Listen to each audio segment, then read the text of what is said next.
2장 8절에서 10절입니다. 그냥 보겠습니다. 찍겠습니다. 시작. 보아스가 룻에게 이르되 내 딸아 들으라. 이삭을 주우러 다른 밭으로 가지 말며 여기서 떠나지 말고 나의 소녀들과 함께 있으라. 그들이 베는 밭을 보고 그들을 따르라. 내가 그 소년들에게 명하여 너를 건드리지 말라 하였느니라. 목이 마르거든 그릇에 가서 소년들의 그로 준 것을 마실지니라. 룻이 땅에 엎드려 절하며 그에게 이르되 나는 여위방 여인이오늘 당신이 어찌하여 내게 은혜를 베푸시며 나를 돌아보시나이까. 아멘. 기도하겠습니다. 하나님 아버지, 오늘 보아스와 룻의 첫 만남, 이런 말씀을 가지고 증거하기를 원합니다. 입술에 기름 부으시고 아버지 말씀이 생명으로 듣는 모든 에게 은혜 되게 하옵소서. 예수 그리스도 이름으로 기도했습니다. 우리 하나님께 영광의 박수. 할렐루야. 네. 이제 보아스와 룻이 첫 만남이 시작돼 가지고 서로 이제 대화를 시작하죠.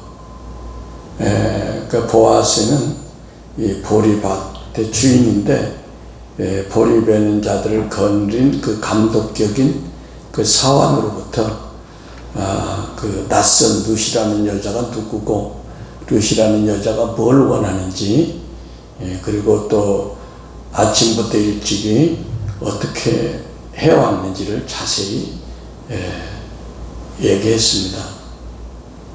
그러자마자 보아스가 이제 룻에게 말을 건네죠. 2장 8절에 보니까 보아스가 룻에게 이르되 내 딸아 들으라. 이삭을 주우러 다른 밭으로 가지 말며 여기서 떠나지 말고 나의 소녀들과 함께 있으라. 이렇게 말씀하고 있습니다. 여기서 내 딸아, 이렇게 마치 아버지가 사랑하는 딸에게 하는 것처럼 친근함을 가지고 하는 말투죠. 그것을 보면 보아스와 룻은 나이 차이가 상당히 있다고 이렇게 생각이 되어집니다. 룻기 3장 10절에도 가로되 내 딸아 여호와께서 내게 복 주기를 원하노라. 내가 빈부를 물러나고 연수한 자를 쫓지 아니하였으니 너의 베푼 인애가 처음보다 더 중하다. 이 얘기는 뭐냐면, 육신의 사람들은 이제 그 남편을 고를 때 아무래도 돈 있는 사람, 아무래도 또 이렇게 잘생기고 젊고 이런 사람을 선호하잖아요. 그런데 이 룻은 그렇지 않았다는 거야. 왜냐하면 아무 조건도 없이 늙은 시어머니를 따라서 오직 여호와 하나님을 섬기는 이스라엘을 바라보고 그냥 온 거거든요. 이걸 공동번역에는 뭐라고 썼냐면 아가야 여호와께 복을 받아라 하고 보아스는 말했습니다.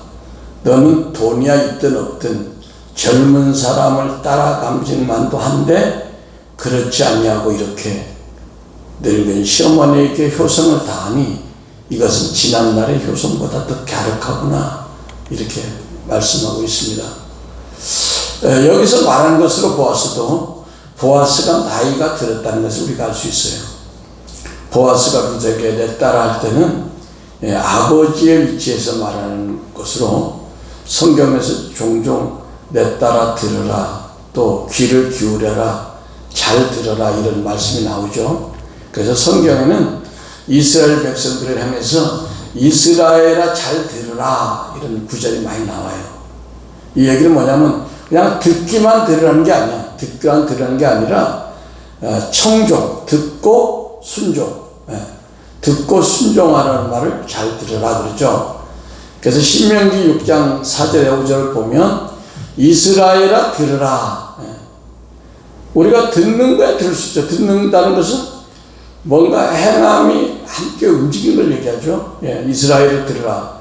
우리 하나님 여호와는 오직 하나인 여호와시니 너는 마음을 다하고 성품을 다하고 힘을 다해서 내 하나님 여호와를 사랑하라. 또 신명기 20장 3절에는 그들에게 이르기를 이스라엘아 들으라. 이스라엘아 들으라.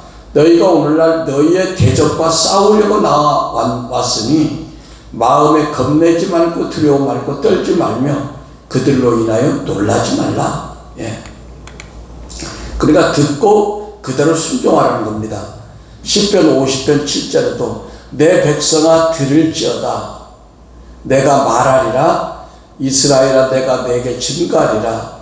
나는 하나님 곧 내 하나님이로다. 예레미야 10장 1절에도 들을지어다가 나오죠.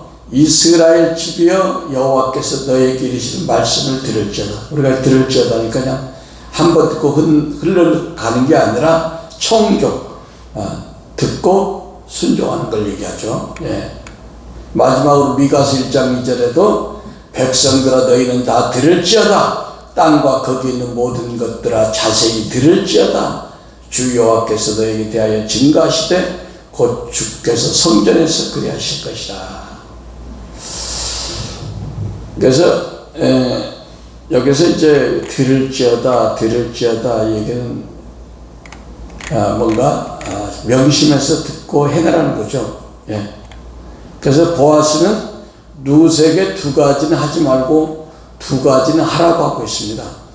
하지 말라는 두 가지 중에 첫째는 보리 이삭을 주우러 다른 밭으로는 가지 말라는 것입니다.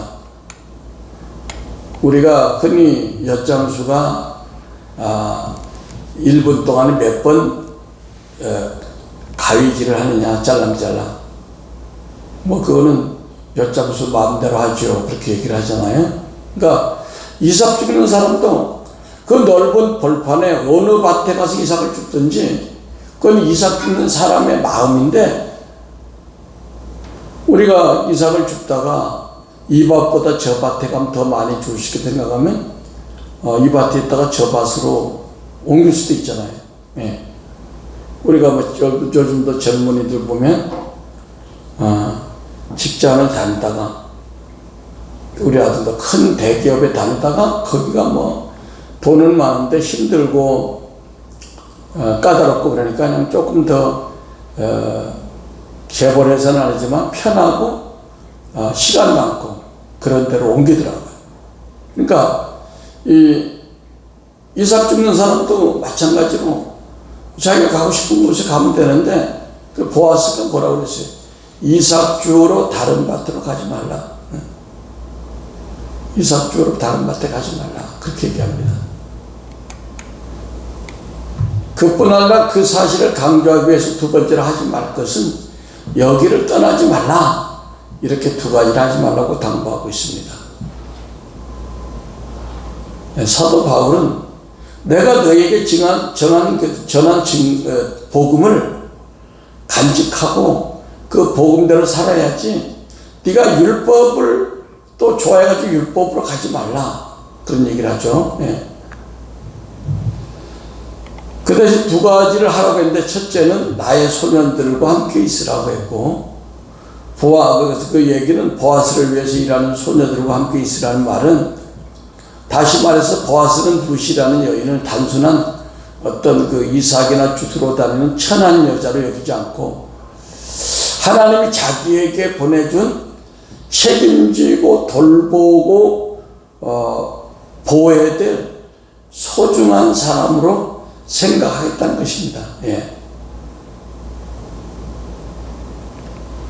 추수기의 일꾼을 구할 때는 두 부류의 사람을 구하는데 한 부류는 남자들이고 한 부류는 여자들이죠. 근데 보리 추수할 때 남자들이 하는 일은 그 보리를 베는 일이에요. 곡식을 베는 일이고, 여자들이 하는 일은 그보다 조금 덜 힘든 그 보리를 묶어서 모아서 단으로 묶는 일인데, 그러니까 곡식단을 묶는 소녀들하고 함께 있으라는 것입니다.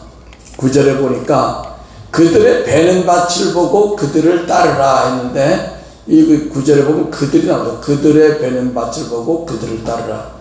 그들이 두 번 나오는데 앞에 나오는 그들은 남자고 뒤에 나오는 그들은 여자를 얘기합니다. 히브리어는 그 남성 단어가 따로 있고 여성 단어가 따로 있다고 그랬죠. 평화라는 그 단어도 남성 단어는 솔로몬인데 여성 단어는 술람이 그렇다고 그랬잖아요. 예. 그래서 소년들이 베고 그 교리를 베고 여자들이 단을 묶어 놓으면 그러고 나서 일반적으로 이제 그 보리삭 줍는 사람들이 가야 되는데 그렇게 하면 뭐 별로 주술 게 없잖아요. 그런데 룻은 특혜를 줬어요. 다른 이삭 줍는 사람들보다 더 유리하게 그 보리단을 묶는 사람들 같이 가면서 주어라. 그러니까 더 유리하게 해준 거죠. 네. 9절에 내가 그 소년들에게 명하여 너를 건드리지 말라 했느니라. 이 얘기는 하나로는 성적인 어떤 뭐 희롱이라든지 성적인 장난 그런 걸 해서는 안 된다. 이렇게 이제 남자 일꾼들에게 얘기했고, 또 다른 하나는 너무 극성스럽게 이삭 줍는 여자가 만약에 하나라도 더 죽기 위해서 넘어서는 안 되는 경계선을 넘어가서 막 이렇게 일을 하면은 일하는 사람에게 혼선이 있고 힘드니까 나중에는 원망과 책망할 수도 있다는 것을 생각해서 룻을 보호하기 위해서 혹시 그런 일이 있더라도 일꾼들에게 보아스를 잘 봐주라. 응? 그렇게 얘기하고 있는 많이 특혜를 주는 거예요. 그러니까 이것은 우리가 하나님을 의지하고 나갈 때 하나님은 우리에게 이런 은혜를 주신다는 겁니다. 우리가 딸을 경우를 보더라도 그렇죠. 그 자매가 믿음이 있으니까 자기가 와서 원하는 거 고쳐달라는 건 하나님 다 고쳐줬어. 그게 지금 보아스가 룻을 대하는 태도가 그래요.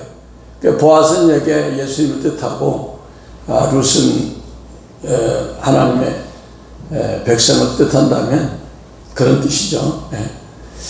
룻기 2장 15절 16절에 룻이 이삭을 주우러 일어날 때 보아스가 자기 소년들에게 명하여 가로되 그로 곡식단 사이에 죽게 하고 책망하지 말며 또 그를 위하여 줌에서 조금씩 뽑아 버려서 그로 죽게 하고 끊지 말라.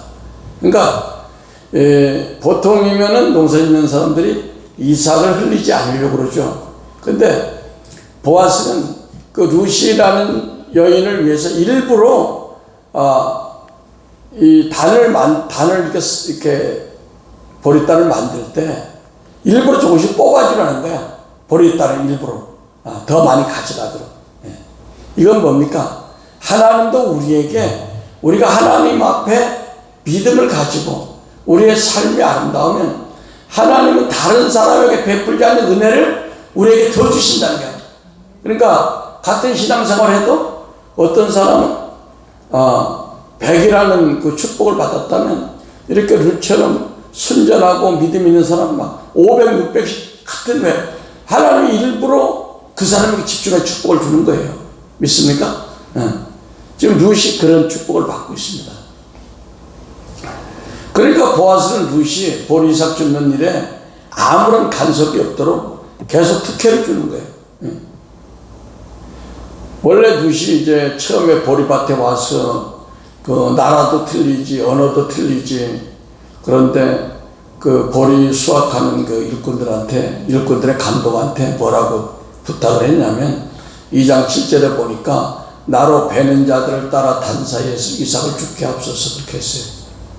근데 처음에 온 그 이방 여인이고 그래서 낫옷을 고른데 선뜻 대답을 못 해줬어요. 그 감독은. 그런데 보아스가 밭 주인 되는 보아스가 와가지고 그녀가 원한 대로 그들의 베는 밭을 보고 그들의 딸에게 허락해 주었다. 이 얘기는 뭐냐면 세상의 방백과 세상의 어떤 사람도 우리의 소원과 우리의 원하는 것을 들을지 못한다는 거예요. 근데 이 보아스 되는 그리스도 하나님은 우리가 원하는 것을 믿음대로 다 구할 수 있다는 겁니다. 근데 세상 사람들은 줄 것 같지만 못 준다는 거예요. 15절에도 룻이 이삭을 주러 갈 때 보아스가 자기 소년들에게 명하여 가로되 그녀로 곡식단 사이에 죽게 한 것은 룻이 바라던 대로 이루어진 거예요. 그러니까 그것은 하나님이 보아스로 마음을 감동시켰어. 천사들을 보내서 감동시켜가지고 룻이 소원한 대로 다 들어줬다는 겁니다. 이것이 우리 믿음의 사람들의 주는 하나님의 축복과 똑같아요. 그것뿐만 아니라 보아스는 룻에게 더 큰 친절을 보여줬는데 9절 하반부를 보니까 목이 마르거든 그릇에 가서 소년들이 기르온 것을 마실지라 그랬어요. 이스라엘은 그 열대 지방이기 때문에 굉장히 덥죠. 그래서 햇볕이 쨍쨍 내리쬐는 그 가운데 보리 수확을 하고 그러면 얼마나 목이 마르겠습니까? 근데 보아스는 그 사실을 잘 알고 있으므로 룻이 목이 마를 수 있다 생각해서 마실 수 있도록 배려를 해주는 거죠. 왜?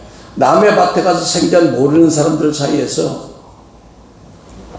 일을 하면서 우리나라처럼 물이 흔한 국가가 아니고 거기는 샘 하나가 있으면 큰 부자라는데 그 물을 먹는 것도 눈치가 보이는데 그렇게 배려를 한 거죠. 하나님은 우리로 하여금 이렇게 믿음으로 주님 앞에 나오는 사람들을 모든 것에 있어서 형통하게 해준다는 거예요.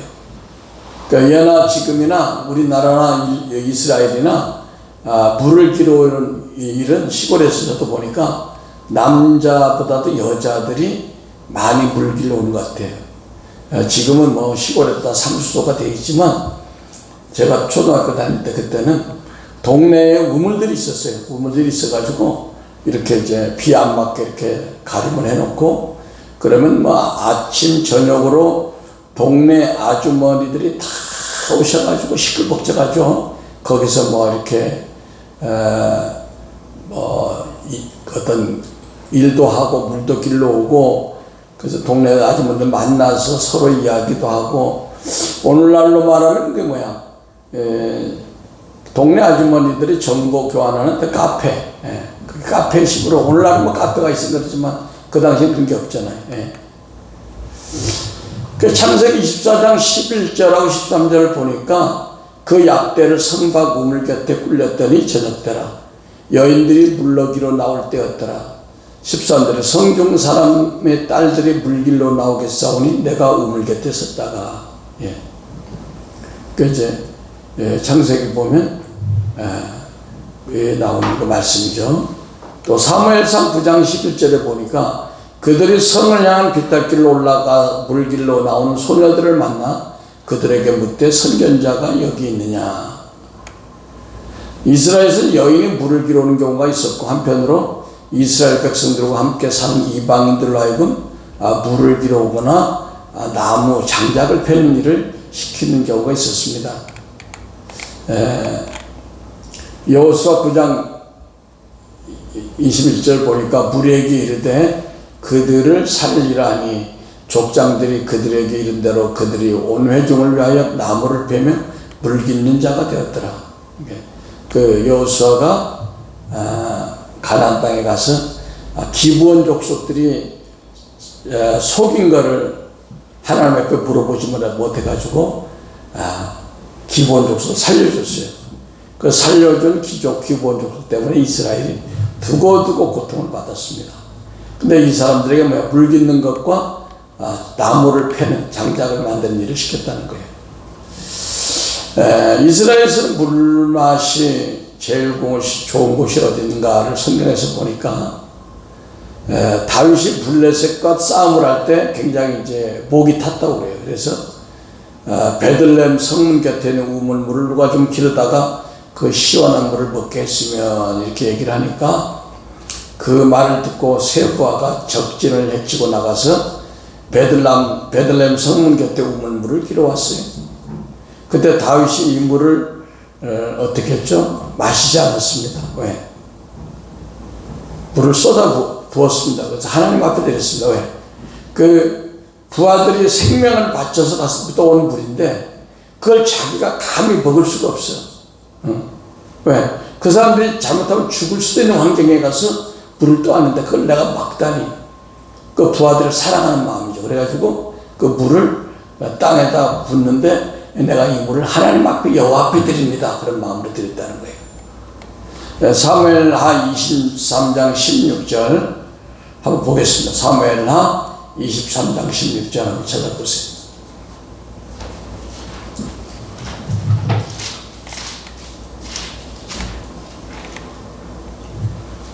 시작. 세 용사가 블레셋 사람의 군대를 충돌하고 지나가다가 베들레헴 성문곁 우물물을 길어가지고 다윗에게로 왔으나 다윗이 마시기를 기뻐하지 아니하고 그 물을 여호와께 부어드리며.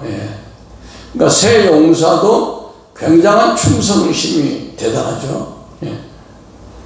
또 그 물을 가져온 것을 보고 다윗은 부하 사랑하는 마음이 너무 컸죠. 여기서 제가 뭔가 한마디 하고 싶은데 얘기를 안 하겠습니다. 이스라엘에서 제일 물 맛이 좋은 우물이 그러니까 베들레헴 성문곁 우물이에요. 그러면 룻기에 나오는 이 소년들도 어디서 물을 길어왔겠습니까? 베들레헴 성문곁 우물에 그 시원한 물을 길어왔는데 놀라운 것은 그 힘들게 기온 물을 보아스가 룻에게 베풀어 주었다는 것입니다. 예수님은 요한복음 4장 14절에서 우리들에게 이것보다 더 좋은 은혜의 생수를 주기를 원하십니다. 요한복음 4장 14절 보면 우리들에게 영원히 목마르지 않게 하는 주님 주는 생명수가 따로 있다고 그랬어요. 한번 보겠습니다. 요한복음 4장 14절 시작. 내가 주는 물을 먹는 자는 영원히 목마르지 아니하리니 나의 주는 물은 그 속에서 영생하도록 솟아나는 생물이 되리라. 이렇게 말씀하십니다. 자, 주님이 주시는 물은 영원히 목마르지 않고 영생하도록 솟아나는 물이라고 했는데 하나님의 이 은혜의 생수를 우리에게 값없이 와서 또 마시라고 합니다. 오늘 생명의 생수가 이 말씀을 통해서 여러분에게 들어가는 줄 믿습니다. 이사야 55장 1절 한번 함께 합독하겠습니다. 이사야 55장 1절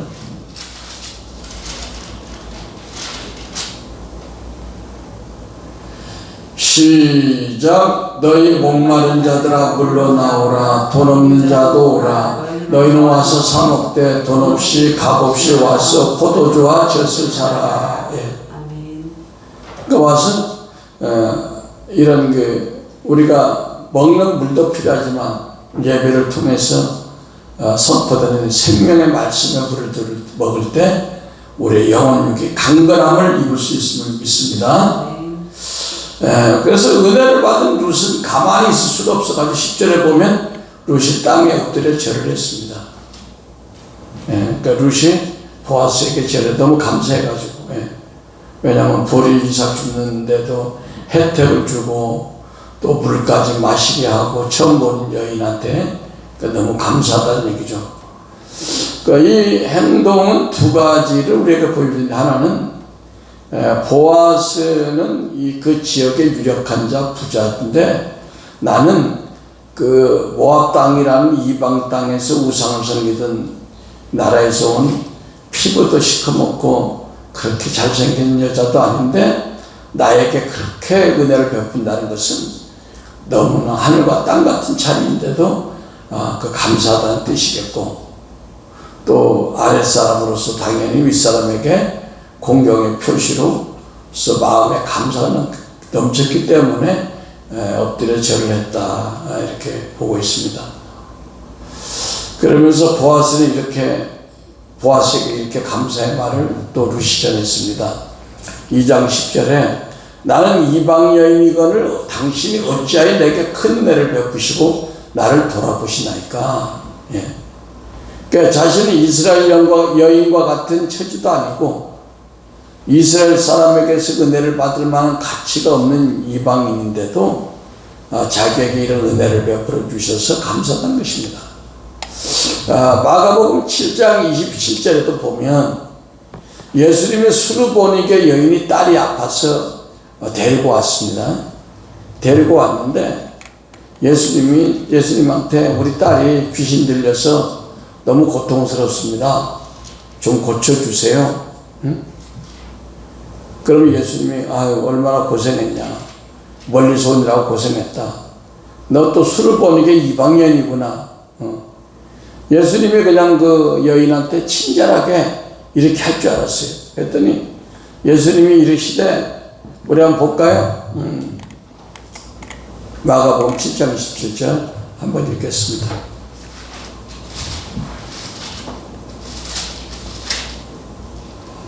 시작. 예수께서 이르시되 자녀로 먼저 배불리 먹게 할지니 자녀의 떡을 취하여 개들에게 던짐이 마땅치 아니하니라. 만약에 오늘날 예수님이 계시는데 이렇게 와가지고 이스라엘 사람이 아니면 우리가 갔다고 해서 우리 전도사님이 갔는데 딸을 데리고 갔는데 이렇게 얘기하면 어떡할까요? 약간 혼동스럽겠죠? 아니 예수님과 알고 우리 공부를 학습을 했으니까 이제 그런 얘기를 해도 내가 달게 들여자겠지만 그런 걸 모르는 상황에서 가면 어떻겠어요? 잘못하면 시험 들어. 그렇죠?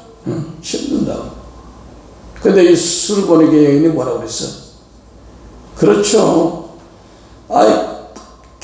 그 떡이 부스러기를 개들 먹는 것처럼 저는 개와 같습니다. 그래도 주세요.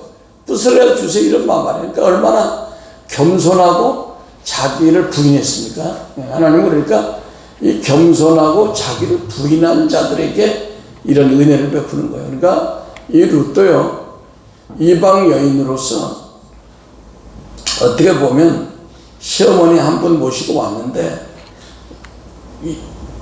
베들레헴 와 보니까 제일 가난하고 먹을 것도 없고 한데도 그가 부모를 사랑하라는 십계명의 말씀에 순종해서 이렇게 오니까 마음이 얼마나, 또 거기에서 자기가 일하겠다고 모르는 사람 밭에 가는 그 자체도 얼마나 마음이 겸손합니까? 그러니까 그런 겸손한 자에게 하나님이 은혜를 베풀어 주는 거예요.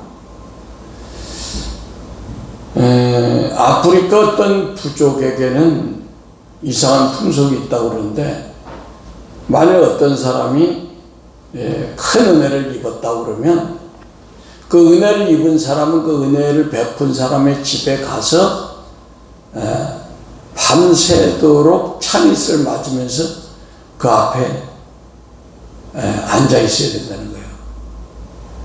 그건 뭐 좀, 그러니까 돈을 갖도록 갚은 것도 아니고 일해서 갚은 것도 아니고 찬이슬을 맞으면서 집 밖에서 저녁을 재워야 된다. 좀 이상하죠. 그런데 만약 은혜를 받았음에도 불구하고 배은망덕하게 그렇게 하지 않으면 동네 사람들로부터 감사할 줄도 모르고 은혜를 모르는 사람이라고 해서 마을에서 추방해 버린대요. 그러니까 이제 방법은 좀 이상하지만 무슨 얘기예요? 아프리카 사람들에게도 감사할 줄 아는 그런 미덕을 가져야 된다. 그렇게 아마 형성이 된 것 같아요. 우리가 하나님께서 우리가 지난 날들 베풀어 주신 은혜와 사랑을 우리가 생각해 보면 우리가 작은 일에 감사할 때 하나님께서 더 기뻐하시고 그에 따라 더 큰 감사의 조건을 날마다 우리에게 더해 주는 것을 보게 됩니다. 그래서 빌립보서 4장 4절은 주 안에서 항상 기뻐하라. 내가 다시 말하노니 기뻐하라. 이렇게 말씀하고 있습니다. 또 시편 37편 4절에 또 여호와를 기뻐하라. 그가 내 마음의 소원을 내게 이루어 주시리라. 만약에 룻이 기뻐하고 감사하고 즐거운 마음이 아니면 그 일을 하겠습니까? 안 하죠. 우리가 예수님이 계셨던 벳세다 들판에 5,000명이라고 하는 많은 무리가 모여들었어요. 근데 그 5,000명은 여자하고 아이들을 뺀 것, 남자 장정들이니까 한 2만 명 되겠죠. 엄청나게 많은 인구 아닙니까? 그 당시. 아마 이스라엘 사람들이 다 모인 것 같아. 저녁에 되다 모인 사람들이 배가 고파가지고 허기가 져서 예수님만 바라보는데, 그때 제자 안드레가 보리떡 5개와 물고기 2마리를 가지고 예수님께 갖다 드렸어요. 비록 적은 것이지만 그것을 위해서 예수님은 하나님께 감사를 드려, 축사했다고 감사했을 때 기적이 나타난 것입니다. 시편 100편 4절에 감사함으로 그 문에 들어가며 찬송함으로 그의 궁정에 들어가서 그에게 감사하며 그 이름을 송축할지어다. 그러니까 우리가 감사가 없으면 찬송의 문으로 못 들어가요. 우리가 막 불평하고 원망하고 뭔가 놀래고 짜증나고 그러면 뭐야? 찬송이 안 나오죠. 입에서 안 나와요. 그러니까 감사가 입에 배 있어야 돼요. 그리고 그 찬송할 때 내 내면의 심령의 깊은 궁정으로 지성소로 들어가게 됩니다. 그 룻은 우리가 생각할 때 아이고 보리밭 가서 보리삽 줍는 게 그래 대단해. 그러나 그건 그 시대로 봐서 그건 죽고 사는 문제야. 그것이 없으면 살지 못하는 문제야. 그래서 룻은 거기에 대해서 감사하고 일을 했을 때 오늘과 같이 놀라운 그 보아스를 만나게 됐습니다. 그래서 우리 삶에도 보잘것없는 것이지만 감사할 때 오병이어의 놀라운 기적의 역사가 나타나고, 그래서 올해 새해는 적은 일에 감사하는 저와 모두가 될 때 하나님이 룻 이상으로 놀라운 축복을 우리 삶 가운데 허락할 줄 믿습니다. 기도하겠습니다. 사랑의 아버지 하나님 감사합니다. 오늘 보아스와 룻의 첫 만남을 아버지 우리가 보게 하심을 감사합니다. 성령님, 우리가 룻처럼 아무리 어려운 환경일지라도 아버지 믿음으로 주님을 사랑하는 마음으로 또 같은 형제 자매 부모를 사랑하는 마음으로 나갈 때 하나님께서 오늘 보아스가 룻에게 베풀어준 그런 놀라운 은혜들을 우리 삶에 체험할 수 있는 저와 모두 되게 하여 주시옵소서. 예수 그리스도 이름으로 기도했습니다. 아멘.